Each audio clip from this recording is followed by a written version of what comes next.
stop everything you're doing. This isn't clickbait, it's a code red for Commanders Nation. First alert, a national insider revealed the deadly trade Adam Peters almost made, involving an Olympic runner that would force the NFC East to rewrite the rulebook.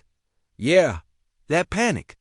Second, a veteran just dropped the forbidden word, powerhouse, confirming that our star QB is evolving into a mental war machine. But every second loss in the WR1 holdout could poison this revolution. Watch the highlights from Spain and tell. Me, you don't see the future burning cap space. 19 days left before training camp. Deadly combo? Look speculations plus mutant QB plus contractual bomb equals you choose. Subscribe now or watch Philly laugh in November. Like if you want to see how Peters navigates this hurricane.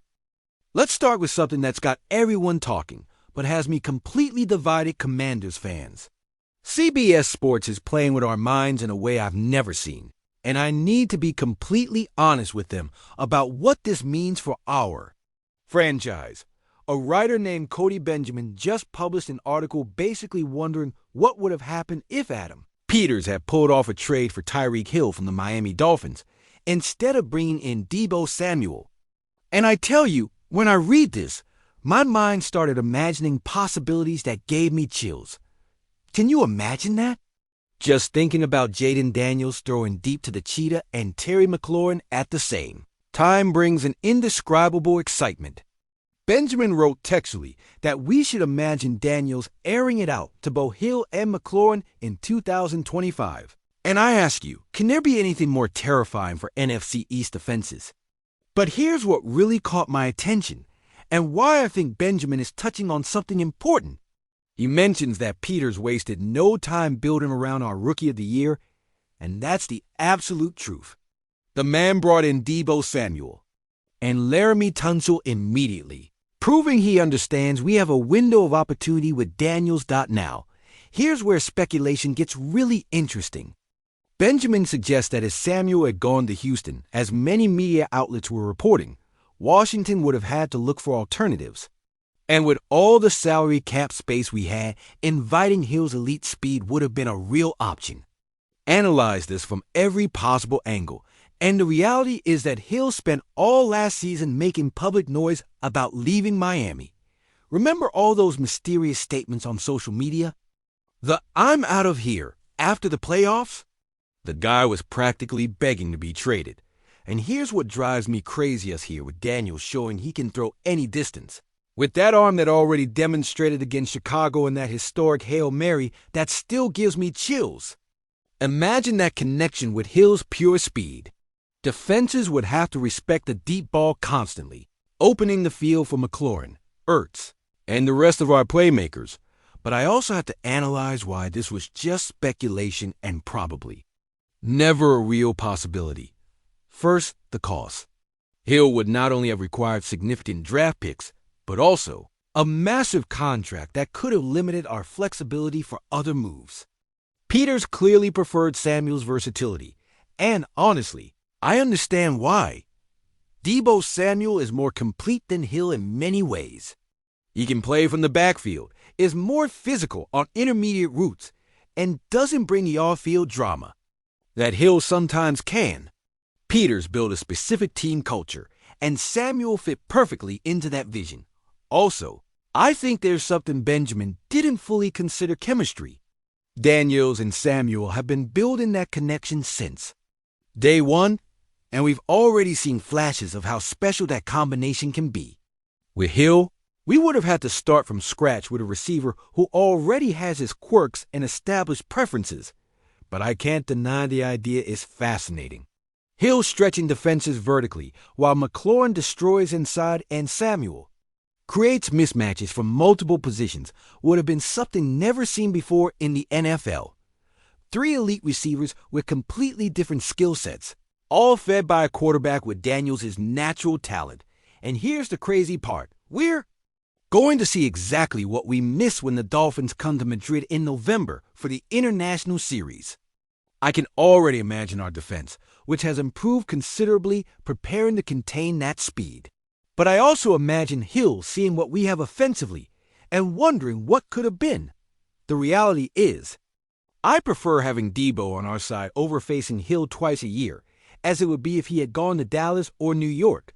And Peters made the right decision for multiple reasons: cost control, versatility, cultural fit, and long-term potential. This speculation tells me something important about how the rest of the league sees this organization now. We're no longer the team that others exploit in trades. We're the team analysts consider a viable destination for superstars. That's a fundamental change in perception we can't ignore. If that speculation surprises you, get ready for what comes next. It has me completely electrified about this season and the immediate future of this franchise. Austin Eckler just made some statements that not only should you hear word for word, but will completely change your perspective on what we can expect from Jaden Daniels in 2020-5. This veteran, who has been watching Daniels all off-season during every practice, every drill, every competitive situation, has seen something that made him make public statements that have me convinced we're about to witness something truly special. Eckler told CBS Sports, and I need you to listen to this just as he said it. He's starting to get more comfortable, which allows him to even play mentally faster and make better decisions. I think there's going to be even more growth this year, which is awesome because of where we're at with our team. Did you process that completely? Mentally faster and more growth. We're talking about the Rookie of the Year, the quarterback, who took us from irrelevance to the conference final, and Eckler is telling us we haven't yet seen the best of him. That's absolutely crazy. But here's the part that has me completely out of control with excitement. Eckler continued, "We've got a lot of players back. Still have a lot of playmakers. Gotta get Terry paid. And then, man, we're going to be able to look like a powerhouse. Out there, a powerhouse." Those were his exact words, and I need you to understand the weight of that statement. Eckler isn't just any veteran making optimistic statements to the media. This guy has played with Justin Herbert at his peak, has been in multiple playoffs with the Chargers, has seen elite quarterbacks up close, and knows exactly what it takes to compete at the highest level in this league. When Austin Eckler says, Daniels is playing mentally faster, I'll explain what that means in real terms. It means our quarterback is no longer thinking through each progression, but reacting instinctively. It means he's seeing defensive concepts develop before they complete. It means he's anticipating windows that will open instead of waiting for them to open. And that difference, Commanders fans, is exactly the difference between a promising rookie and an established quarterback who can take a franchise to championships. Mental speed is what separates the good from the greats in this position. I believe what Eckler is seeing in practice is Daniels, who has already completely internalized Cliff Kingsbury's offensive system. Remember all those incredible audibles he made during the playoffs? How he read defenses and changed plays at the line. Now imagine that, but with a full year of experience, with established chemistry with his receivers, and with the confidence that comes from having proven he belongs at the highest level. But there's something deeper in Eckler's statements that really excites me. When he says, we've got a lot of players back, he's talking about continuity. He's talking about the chemistry built during that magical run last year. Zach Ertz with his pristine route running, McLaurin with that special connection with Daniels, and now himself as that perfect safety valve that can turn checkdowns into explosive plays. And when he mentions a lot of playmakers, he's not just talking about individual talent. He's talking about pieces that complement each other perfectly. Deebo Samuel, who can create mismatches from any position, an offensive line that now includes Laramie Tunsil for better protection, and a running game that with him and Brian Robinson can control games when necessary. But here's what really blows my mind about these statements. Eckler specifically mentions gotta get Terry paid as part of the equation to be a powerhouse. This tells me that even teammates understand resolving McLaurin's contract situation is critical to unlocking the full potential of this offense. Eckler is basically confirming what all of us have been thinking but maybe weren't sure about, that 2024 was just the beginning. that Daniels, with more experience, better weapons, and improved protection, can take this team to levels we didn't even imagine during that incredible rookie season. And I analyzed this from a veteran's perspective like Eckler, and I realized that he wouldn't make these public statements unless he was genuinely impressed by what he's seeing. Veterans in the NFL are typically conservative with predictions because they know how quickly things can change. For him to say powerhouse publicly means he's seeing something special in practice. The reality is, Eckler has been around enough great quarterbacks to recognize when someone is making that jump from good to potentially elite. And his observations about Daniels playing mentally faster suggest that our quarterback is making exactly that. Transition Doc, this also tells me that the team chemistry and culture Dan Quinn and his staff built last year is carrying over perfectly. Players are excited. They're bought in, and they're publicly expressing confidence in where this franchise is heading. But now we reach the most important and critical news of all, the one that can define whether we're true contenders this year, or if we have a serious problem that could explode in our faces. The situation with Terry McLaurin is reaching a point that has me completely divided between excitement and worry, and I need to be brutally honest with you about all the implications. Our number one receiver, our captain, our leader, still hasn't signed his contract extension after holding out during last month's mandatory minicamp. And I tell you, every day that passes without resolution raises the stakes exponentially. CBS Sports is reporting that analyst Cody Benjamin believes the two sides are close to reaching an agreement before training camp begins next month. But I have to analyze this from all angles because tensions are genuinely escalating, and McLaurin is definitely not playing games. Benjamin wrote something that caught my attention and reveals exactly where we are. Terry McLaurin isn't a happy camper yet. We say yet because it seems almost unfathomable the Commanders won't find a way to appease their top wide receiver, who also parlayed a minicamp holdout into a new deal back in 2022. That word yet tells me Benjamin has confidence this will be resolved. But the reference to 2022 reminds me that McLaurin has done exactly this before and got what he wanted. The guy knows exactly how to apply pressure to the organization effectively. But here's what genuinely worries me, and why this situation is much more critical now than in 2022. Benjamin expressed it perfectly. McLaurin may be seeking top 10 receiver money, but Washington is in win-now mode with Jaden Daniels under center, as evidenced by the club's addition of both Deebo Samuel and Laramie Tunsil to start the offseason. Do you understand the gravity of that statement? We're in win-now mode. We're not in rebuilding mode where we can afford development time or chemistry issues. We're not in experimental mode where we can see what happens if someone is unhappy. We're in championship window mode, and every day McLaurin remains unsigned is a day that potentially compromises our chances. And here's the financial reality Peters is facing. McLaurin is seeking top 10 receiver money, which means somewhere in the range of $25 to $30 million per year.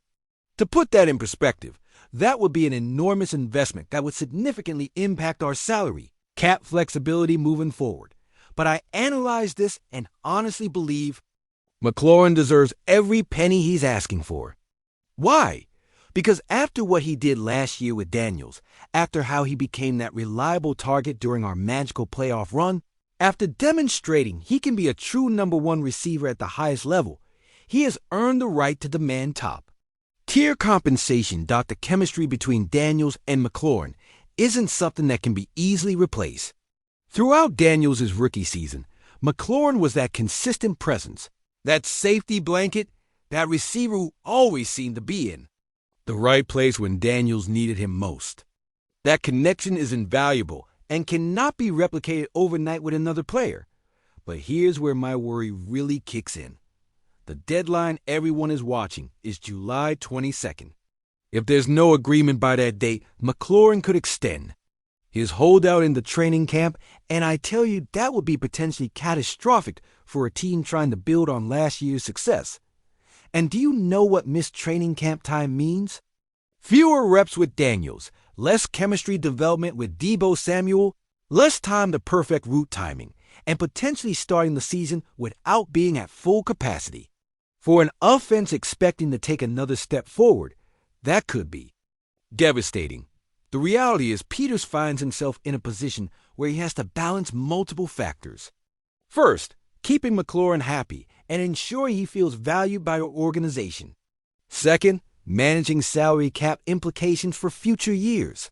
Third, setting precedents for future contract negotiations with other key players. But I also completely understand McLaurin's perspective. The guy has been one of the few bright spots during some very dark years for this franchise. He maintained elite-level play despite inconsistent quarterback play before Daniels arrived. He's been professional, has been a leader, and now that we finally have a franchise quarterback and are competitive, he wants to be compensated accordingly.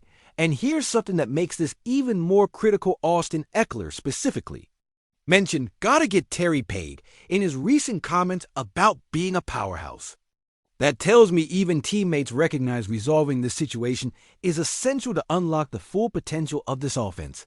The truth is, if Peters resolves the McLaurin situation successfully, everything else falls into place. Daniels gets his favorite target locked up long-term. Samuel gets a proven veteran alongside him who can help shoulder the receiving load. And the entire offense gets the stability necessary to truly compete for championships.